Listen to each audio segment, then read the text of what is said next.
Heute bei Jugendstil. In Behind the Tracks checken wir den deutschen Beitrag für den ESC 2025. Hit oder Cringe?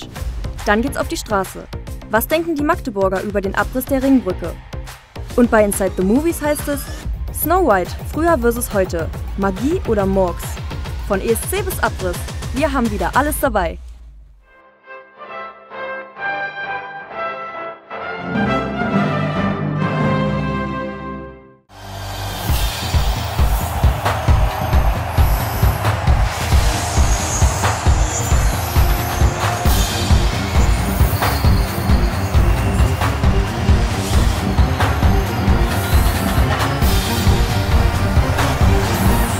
Live aus dem Herzen von Magdeburg in der offenen Kanalarena. Hier ist der Jugendvision Song Contest 2025. Bitte begrüßen Sie unsere Moderatorin Eileen Schäfer. Good evening, Europe! Willkommen zu Jugendvision, dem noch nie dagewesenen Format, bei dem jedes Land in Europa mit einem Song gegeneinander antritt und einen Beitrag für unser wundervolles monatliches Jugendstil-Magazin präsentiert. In dem Sinne, möge der beste Song gewinnen und lasst den Jugendvision Song Contest 2025 beginnen!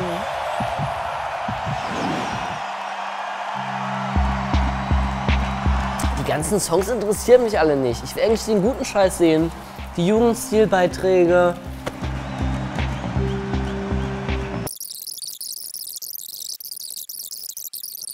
Three, two, one, stop voting now!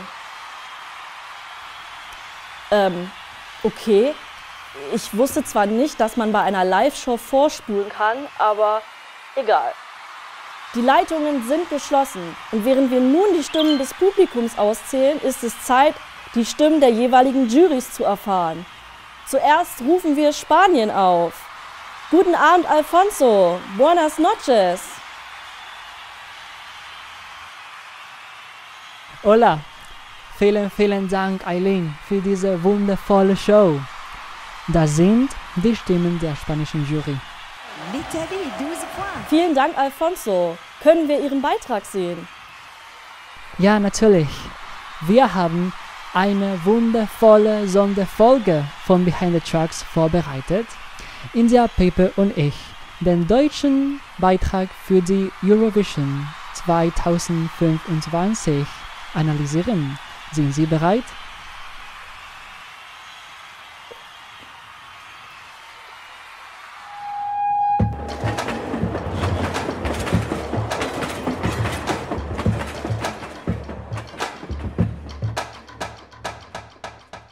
I don't know how to translate bala. It's like, I mean, it means shoot, but... Bala, like in bala, Spanish? yeah, bala, yeah. Holes in the night. It kind of means also to like do drugs. Also, but not in our context. Like. Welcome everyone to Behind the Tracks. I'm Alfonso. And I'm Pepe. And today we are making a Eurovision episode.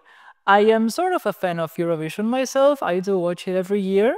And so I suggested making one about the German entry, even though I am not German, I'm from Spain actually.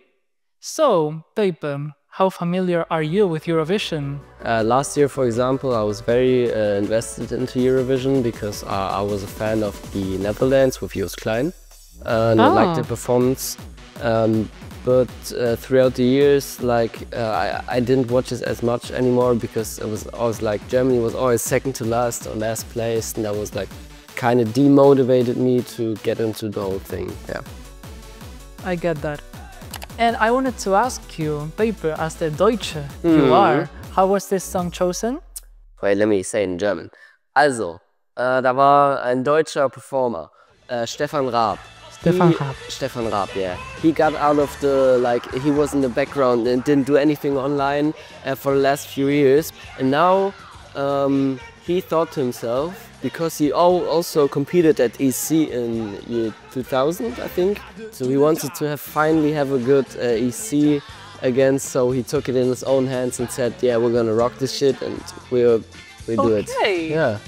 So, the song is Bala, by Abo and Tina, if I said that right. Yeah, kind of.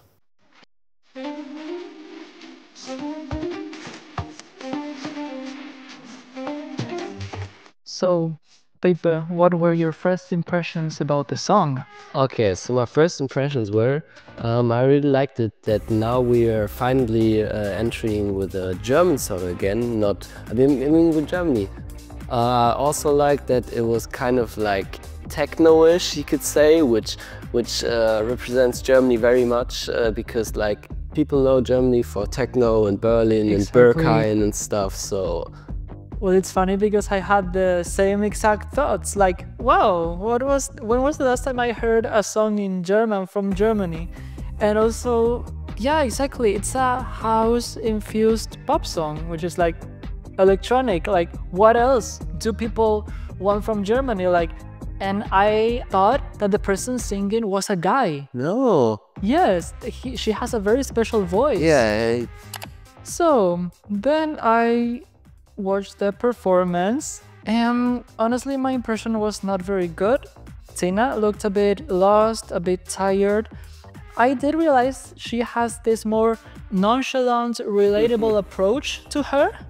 I think she could make that work with a different choreography. And choreography is not just dance moves, No. It's how the whole staging is arranged, how the different people interact with each other.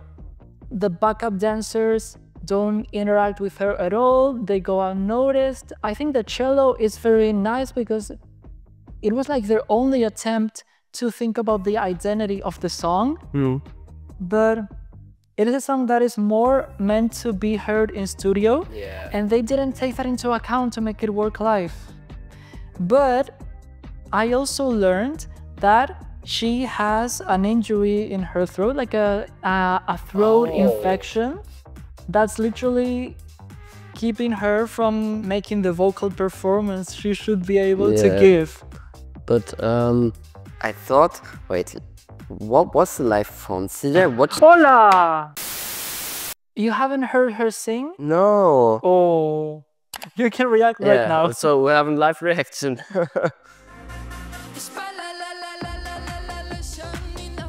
Oh.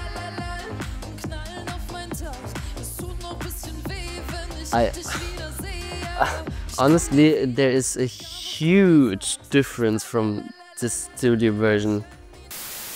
Yeah, the live performances, how we in Germany say, not the yellow from the egg. Not the yellow from the... Not the egg yolk, the best part, you know. Yeah, I think I've heard it. Yeah, and in fact, in Amsterdam every year there's Eurovision in concert.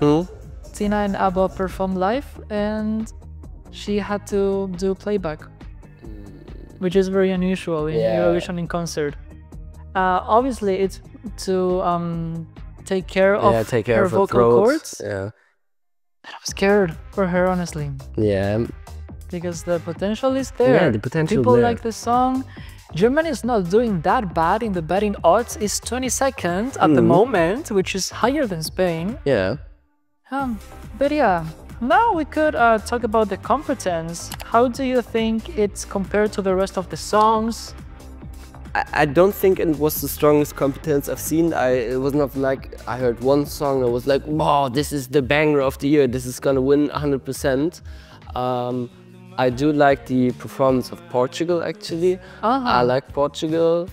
So you think Germany has chances? Yeah, I think Germany has chances. Okay. I did find it quite strong because there are a lot, and I mean almost all of them. They are so charismatic and so, even I would say, try hard to catch your attention, which is the opposite of Germany. Yes. Which is nice. There are a lot of ballads, like a lot. That's also good for Germany. Yeah. I think the biggest competitor could be Belgium. Belgium I also really like. Belgium was good, yeah. Ren Sebastian, I don't think he's that try hard even. I think it's just a very, very strong entry. Iconic outfit, iconic color, red.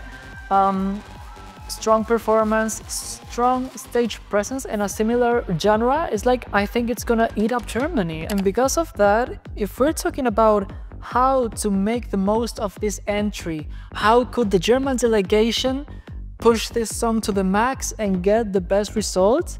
For me, it's clear. I think they have to rethink what's the identity of the song, and the performance should be based on the relatability of Tina. She's just a girl who loves making music, maybe in her bedroom or something, and enjoys going to the club and doing her own thing.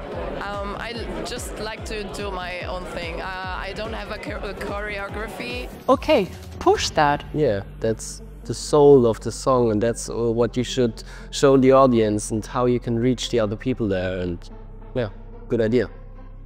She has to be more in sync with the other people on stage. For example, take Austria from last year. It was a dance performance that was not so over the top, not crazy choreography, but still very solid. Also Lena, Germany 2010. Or even take Clairo. Do you know Clairo, the singer? I went to her concert last month, and she is literally wearing headphones on stage. And to me, it gives the impression that she's so mellow, maniac, in love with making music, so nerdy and whatnot. That could work for her too. Yeah. So I think, to give a conclusion to the program, we could predict on what position Germany will end up. I personally, before I saw the live audio, I thought we could place in the top 10 maybe, but if the performance doesn't get like better from the live version, then I think we're still gonna be in the top 20, I think. For me, I really want to trust Germany, aber if the performance is just like the national selection or national performance, I think second to last could be a likely scenario, fighting with Spain for the last place. What do you think about Spain, by the way?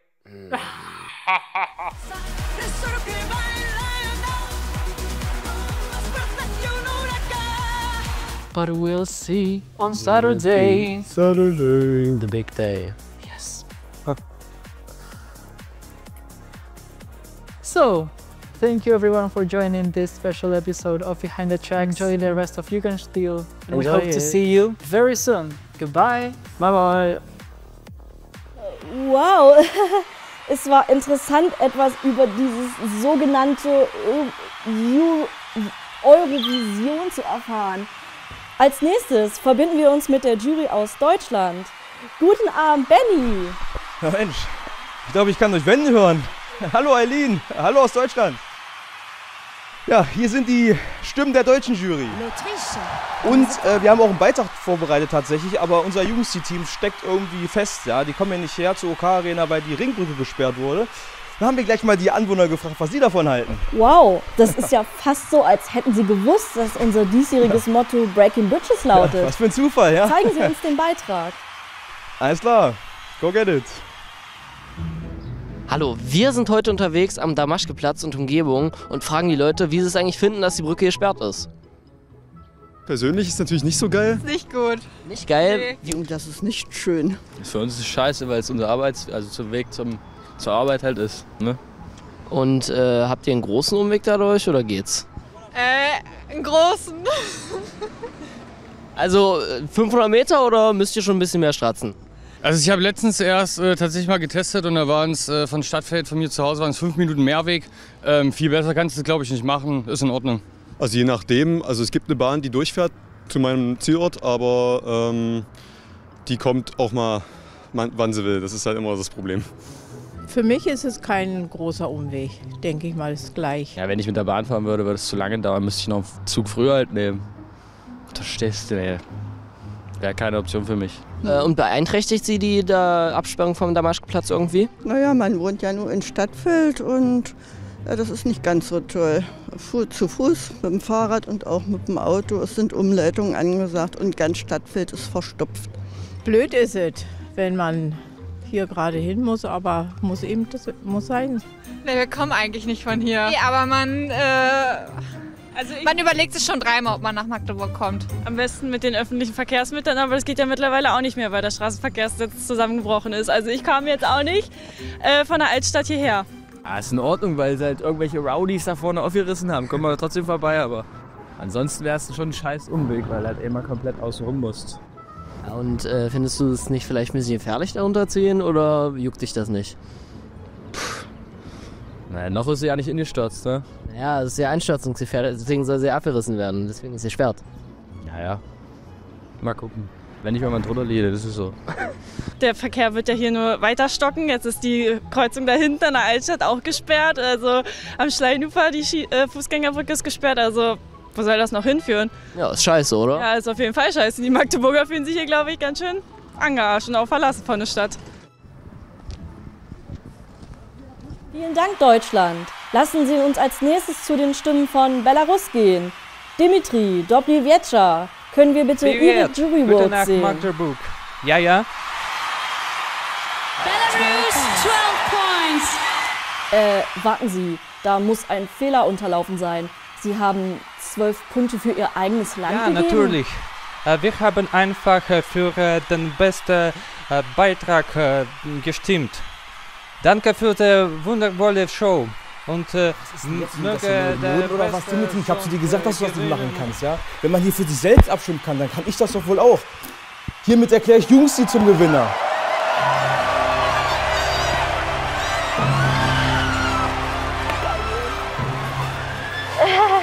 Nun, liebes Publikum, da haben Sie es. Jugendvision 2025 hat einen neuen Gewinner, nämlich Jugendstil. Und damit ist es dann auch schon an der Zeit, sich zu verabschieden. Wir sehen uns im nächsten Jahr beim Jugendvision Song Contest 2026 in Magdeburg. Aber bevor wir uns nun endgültig verabschieden, sehen wir zunächst noch den Beitrag zu Inside the Movies. Nichts für ungut, Dimitri. Hello, this is Inside the Movies. I'm Dmitry and today we will talk about real classic, about animation movie of which was made in 1937. No, Snow. New one.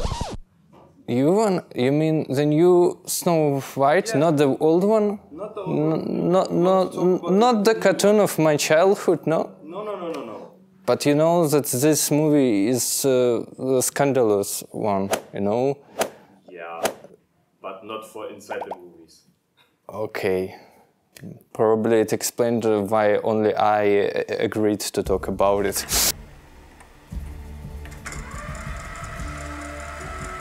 Okay guys, as you know, I really hate all modern things and really like the old one.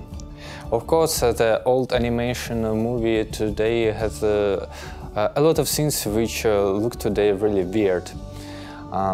But we need to just watch at it from a little bit another perspective. In the classical animated film, Snow White is a symbol of purity and innocence. That's why she is Snow White. Pure as snow, a blank slate. Snow White is pure in her heart and in her head. And to be honest, the purity comes dangerously close to emptiness. The classic animated film largely avoids political themes. The relationships between Snow White and the Evil Queen is portrayed as purely personal. The classic animated film is largely built around visual gags involving the characters surrounding Snow White, animals and dwarfs. They are much more engaging than Snow White herself, who serves mainly as a backdrop for the visual humor. Here Disney employs technique already honed in his earlier silent comedic cartoons like Mickey Mouse and others. Okay, don't worry, we will not talk only about the old animation.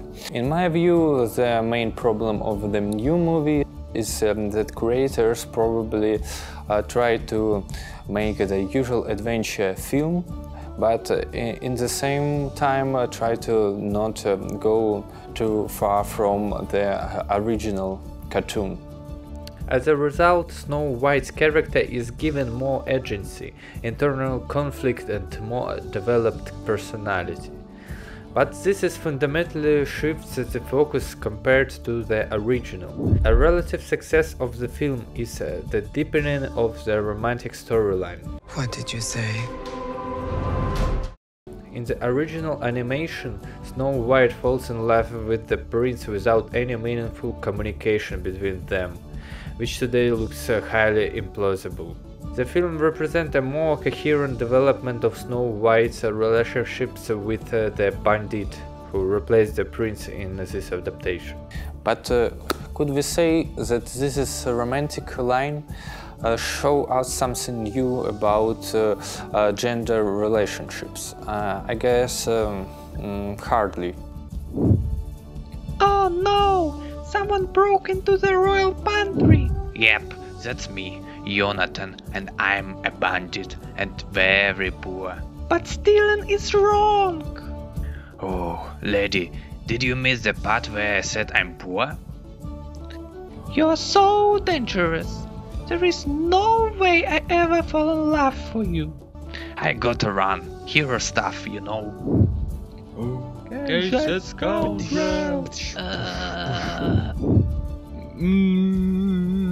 Fine, I will help you. Not because you are cute or anything, just because I am kind and independent. Thank you for the save.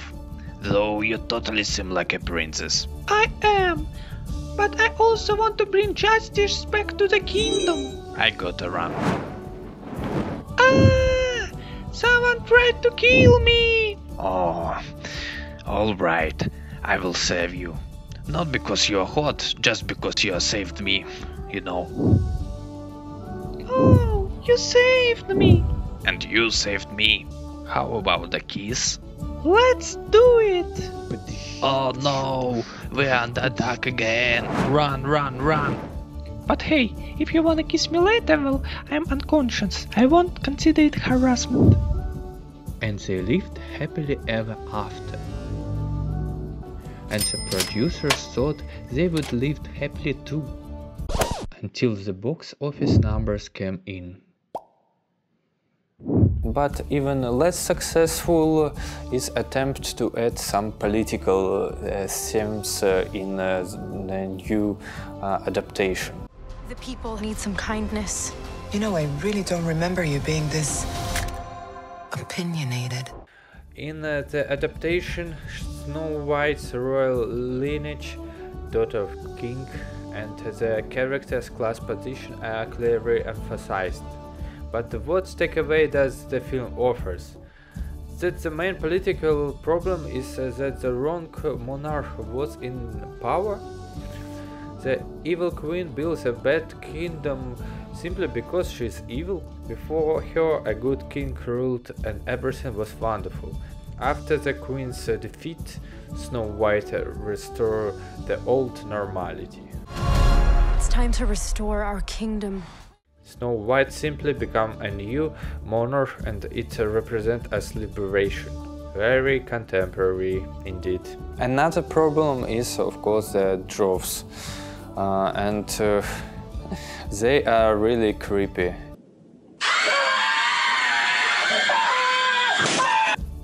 Only one positive thing which I could say about the dwarves is the character of Sleepy.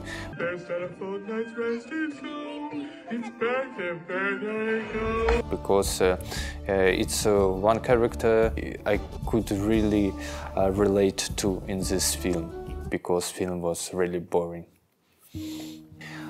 Songs was more or less okay, and acting also was fine. I had no any problems with main actress, but yeah, to be honest, I cannot really understand why this film was made. So, this was a really unusual episode. What do you think about this movie?